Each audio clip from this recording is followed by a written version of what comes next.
Alhamdulillah, pada subuh hari ini kita bisa melanjutkan kembali pembahasan kita berkenaan dengan surah-surah yang ada di dalam Al-Quranul Karim. Al-Thamin wassalasun min suwaril Quran, suratul Sad. Surah yang ke-38 daripada surah-surah yang ada dalam Al-Quranul Karim, yaitu surah yang bernama Sad. Ini surah Makkiyatun, diturunkan oleh Allah Subhanahu wa ta'ala kepada baginda Rasulullah sallallahu alaihi wasallam pada saat di Mekah. Wa ayatuha, dan ayat-ayatnya berjumlah 88 ayat. Wa qala Allah Ta'ala fi Qur'anil Karim, a'udzu billahi minasyaitonir rajim. Bismillahirrahmanirrahim. Shad wal Qur'ani dzikri. Dengan nama Allah Subhanahu wa Ta'ala yang Maha Pengasih dan Maha Penyayang. Shad, sebahagian ulama tafsir menjelaskan bahawa Shad itu artinya adalah sadaqa Muhammadun sallallahu alaihi wasallam fi kulli ma akhbar bihi anna Allah Ta'ala. Shad itu artinya adalah benar itu Muhammad pada tiap-tiap yang disampaikannya itu adalah benar-benar daripada Allah Subhanahu wa Ta'ala. Wal Qur'ani dzikri, dan demi Al-Qur'anul Karim yang mempunyai kemuliaan, dan demi Al-Qur'an yang mempunyai keagungan di dalamnya. Balil ladzina kafaru fi izzati wasyiqaq, tetapi orang-orang kafir, orang-orang yang ingkar kepada Allah, mereka semua itu dalam keadaan kesombongan yang tinggi dan perbantahan yang nyata. Nah, di dalam ayat yang kedua ini Allah Subhanahu wa Ta'ala menerangkan bahawa orang-orang kafir, orang-orang yang tidak percaya kepada baginda Rasulullah sallallahu alaihi wasallam, yang tidak percaya kepada Allah, kerana mereka itu ada punya perasaan takabur, mereka punya yang namanya gengsi, izzah, dan perasaan berbantah. Orang-orang kafir itu sebenarnya hati nurani mereka mengakui tentang kebenaran baginda Rasulullah. Mereka mengatakan bahawa baginda Rasulullah sallallahu alaihi wasallam adalah orang yang sejak kecil mereka percaya, orang yang sejak muda mereka berikan gelar al-amin yang dapat dipercaya. Baginda Rasulullah sallallahu alaihi wasallam tidak pernah berbohong kepada siapa jua pun. Hati mereka mengakui bahawa Nabi Muhammad itu adalah benar-benar utusan daripada Allah Subhanahu wa Ta'ala. Akan tetapi kenapa mereka ingkar kepada baginda Rasulullah? Kenapa? Karena mereka ada perasaan izzah, ada perasaan gengsi di dalam hatinya, ada perasaan takabur dan seumpamanya. Wa qala Allah Ta'ala fi Qur'anil Karim, balil ladzina kafaru fi izzati wasyiqaq. Perlu juga kita belajar bersama salah satu penyebab datangnya kesombongan, takabur, iri dengki, dan sifat buruk yang ada di dalam hati manusia itu adalah, menurut Al-Imam Al-Ghazali rahimahullah, fautul maqsud, hilangnya, gagalnya rencana-rencana yang dibuat, gagalnya angan-angan dan cita-cita. Nah, inilah penyebab datangnya sifat-sifat yang tidak baik di dalam diri manusia. Kerana sifat iri dengki bisa menyerang kepada siapa jua pun. Al-Imam Al-Ghazali menyampaikan termasuk fardu ain seseorang itu mempelajari dan mengenal bagaimana asal muasal munculnya itu dengki, dan bagaimana pula cara menghilangkannya agar sifat dengki itu bisa bersih di dalam hati kita. Para ulama menyampaikan dan menjelaskan cara terbaik menghilangkan sifat iri dengki itu dengan ramuan antara ilmu dan amal. Orang yang punya ilmu tidak cukup untuk menghilangkan dengki, harus disertai dengan amal perbuatan. Nah, apa ilmunya untuk menghilangkan dengki di dalam hati setiap manusia? Maka hendaknya dia mengetahui bahawa orang yang dengki itu akan mendapatkan dosa yang besar. Kalau kita ini keberatan, tidak suka kepada orang lain yang mendapatkan kenikmatan daripada Allah, maka itu adalah dosa besar. Nah, seperti apa besarnya dosa dengki itu kalau kita bayangkan? Wa qala Nabi sallallahu alaihi wasallam, al-hasad ya'kulu hasanat kama ta'kulun narul khattab. Dengki itu memakan kebaikan-kebaikan kalian sebagaimana api memakan kayu bakar. Kemudian yang kedua, bila mana kita ini iri dengki, syaratta iblisu al-kuffar, kita bersekutu dengan iblis, kita bersekutu dengan orang kafir. Nah, bersekutu apa? Iblis dan orang kafir itu senang kalau ada orang mukmin, orang yang beriman kepada Allah Subhanahu wa Ta'ala, kehilangan nikmat yang diberikan oleh Allah, dan mereka itu gembira kalau ada orang yang beriman hilang nikmatnya. Kalau kita seperti ini, berarti kita punya hati seperti iblis dan orang-orang kafir. Nah, ini yang perlu kita ketahui. Nah, kalau kita sudah tahu ilmunya, kemudian kita mesti ada yang namanya amal perbuatan. Apa itu? Maka para ulama menyampaikan, ayu surut doa lil maqsud wassanahalah. Kita selalu mendoakan orang-orang yang mendapatkan kenikmatan daripada Allah. Kita sering memuji orang yang mendapatkan kenikmatan daripada Allah. Contohnya macam ada orang mendapatkan hasil, mendapatkan keuntungan, mendapatkan kelebihan daripada kita, kita, maka kita doakan mereka, kita berikan pujian Masya Allah dan lain sebagainya. Melatih hati kita untuk terhindar daripada segala macam penyakit hati yang buruk itu, dan kita pun mendoakan mereka atas kenikmatan yang diberikan oleh Allah Subhanahu wa taala. Bagaimana dengan surah-surah yang lainnya? Maka surah As-Sad ini banyak mengisahkan tentang sejarah para nabi-nabi terdahulu. Di dalam surah ini Allah Subhanahu wa taala menceritakan tentang Nabi Daud, tentang Nabi Sulaiman, dan juga tentang Nabi Ayub alaihissalam. Wa qala Allah taala fi Qur'anil Karim, "Wazkur 'abdana Ayyuba idh nada rabbahu inni massani asy-syaitanu binusbih wa azab." Sebutkan wahai baginda Rasulullah kepada umat engkau tentang hamba kami yang bernama Ayub ketika Nabi Ayub berseru kepada Allah Subhanahu wa taala bahawa syaitan telah menyentuhku dengan kesusahan dan kepedihan. Nabi Ayub mengadu kepada Allah bahawa beliau diganggu, disakiti dan disiksa oleh syaitan. Diriwayatkan bahwasanya iblis pernah bertanya kepada Allah Subhanahu wa taala, ujar iblis, "Hadza fi 'abdika man law sallatani alaihi yamtani'u minni." Wahai Tuhanku, adakah orang yang kamu berikan izin untukku menggodanya dan dia mampu dan sanggup mempertahankan dirinya? Faqala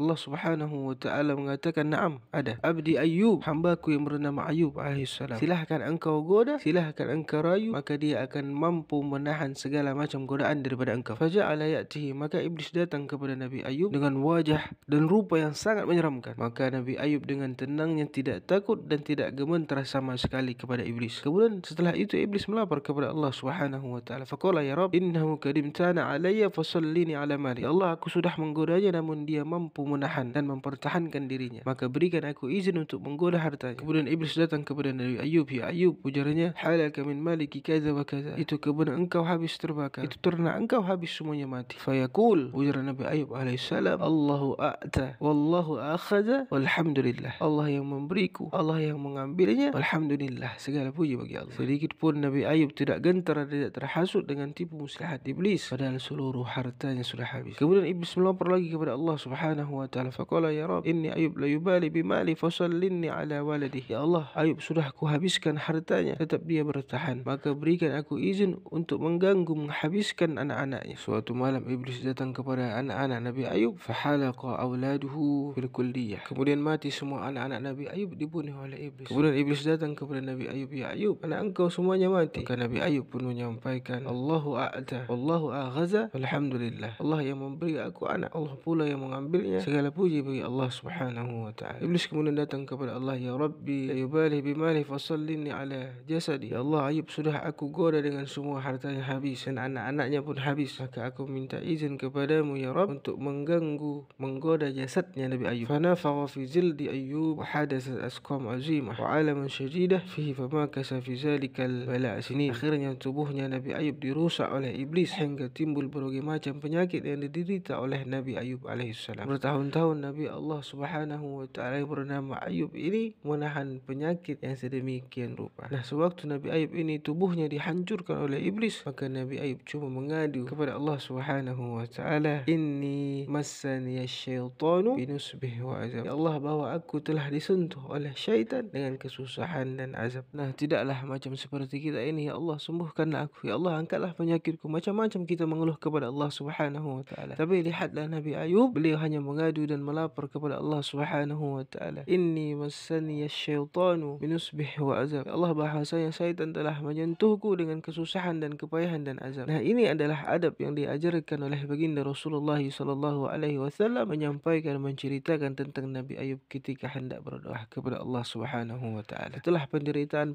yang dialami oleh Nabi Ayub, dan Nabi Ayub ini bersabar kepada Allah Subhanahu wa taala, maka akhirnya Allah menyembuhkan seluruh penyakit yang ada pada Nabi Ayub. Dan Allah berikan keturunan yang lebih banyak, yang lebih baik daripada keturunan yang terdahulu. Dan kemudian Allah Subhanahu wa taala memuji Nabi Ayub dengan pujian yang disampaikan Allah di dalam Al-Quran. Wa qala Allah taala fi Qur'anil Karim, "Inna wajadnahu sabiran ni'mal 'abdu innahu Ayyub." Sungguh kami dapati Nabi Ayub itu sebaik-baiknya hamba kerana dia bersabar dengan berbagai macam ujian yang diberikan oleh Allah Subhanahu wa taala. Qala Nabi sallallahu alaihi wasallam, "Inna Allah idza ahabba 'abdan ibtalah, fa in sabara ijtabah, wa in radiya istafah." Allah bila mana cinta kepada seseorang, Allah berikan dia bala penyakit. Jika dia sabar kepada Allah, maka Allah pilih dia. Jika dia ridha atas ketentuan daripada Allah Subhanahu wa taala, maka akan Allah jadikan dia kekasih. Qala Nabi sallallahu alaihi wasallam, "Tsumma yawmin kaffaru sanah." Orang yang menderita sakit satu hari kemudian dia beribadah kepada Allah, dia ingat kepada kepada Allah, dia sabar dan ridho dengan ketentuan daripada Allah, maka demikian itu menghapus dosa-dosanya selama setahun. Demikianlah, insyaallah di lain kesempatan kita bisa berjumpa kembali. Allahumma ja'al akhir kalamina la ilaha illallah Muhammadur Rasulullah sallallahu alaihi wasallam wal afu minkum wal hadis suratullah wa suratul mustaqim.